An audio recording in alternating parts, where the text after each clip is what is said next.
Hi everybody, welcome back to Mando Lessons. My name is Baron Collins Hill.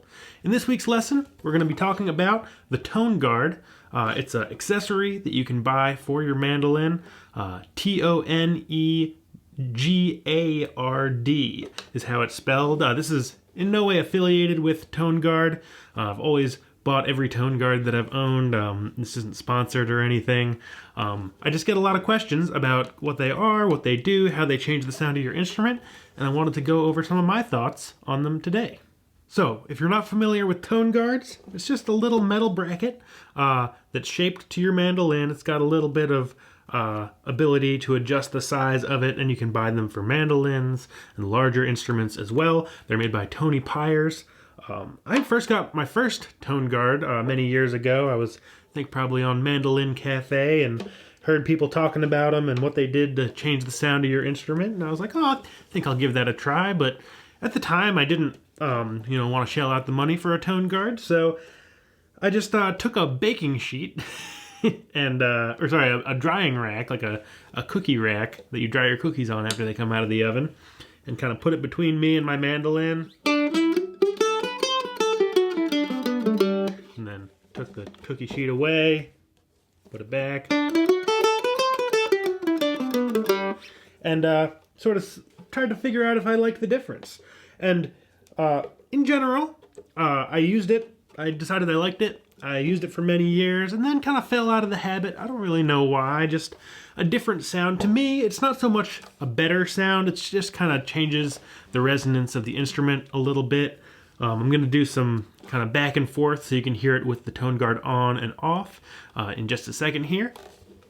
But I figured, I like that, and I used it for a while, and then I took it off the instrument and didn't use it for a while, and then put it back on. I'm kind of always back and forth a little bit.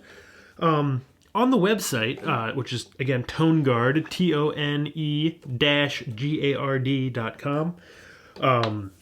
he talks a little bit about, how do I tell if I'm going to like the sound of the instrument? And what he suggests is kind of standing, facing a wall a couple feet away, and playing with the instrument resting against your stomach, playing a little bit, and then pulling it away from your stomach a couple inches so it's so the back isn't being dampened, and play again.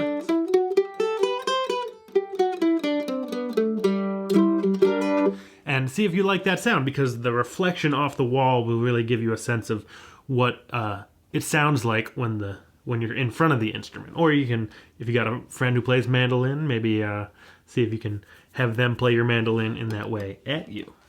So without further ado, I'm going to do a little bit of playing here with and without the Tone-Gard, and you can decide if it's something that you like the sound of, if you can tell the difference at all. I'm going to do it with this oval hole and with an F-hole mandolin, and let's get right to it. Here we go.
All right, so there you have it, a little taste test between an oval hole, an F hole, with and without Tone-Gards. I think the Tone-Guard kind of changes the sound a little bit differently on both. I think what I hear out of it is a little bit of a trend towards a heavier, kind of more pronounced bass sound out of both. Maybe a slight volume boost and a little more kind of ringing when you have the Tone-Guard on, versus a little more focused without the Tone-Guard. I think maybe having the back not vibrate as much really kind of focuses the sound in and cuts down on some of the harmonics on both instruments. There's also other ways to accomplish this. Some people just play in a way that keeps the instrument off of their stomach, other things like that. So I'm not by any means trying to sell you on a Tone-Guard. I just get a lot of questions about what I think about them, so I figured I'd make this video. If you liked it, feel free to subscribe. There's new lessons every single week, so subscribe here. You can check out my website, mandolessons.com. A couple of ways to donate in the description. I've got links to a PayPal page as well as a Patreon page where you can get access to lessons early, things like that. If you want to check out more about Tone-Gards, I've got the link in the description. Hope to see you again soon. Bye-bye.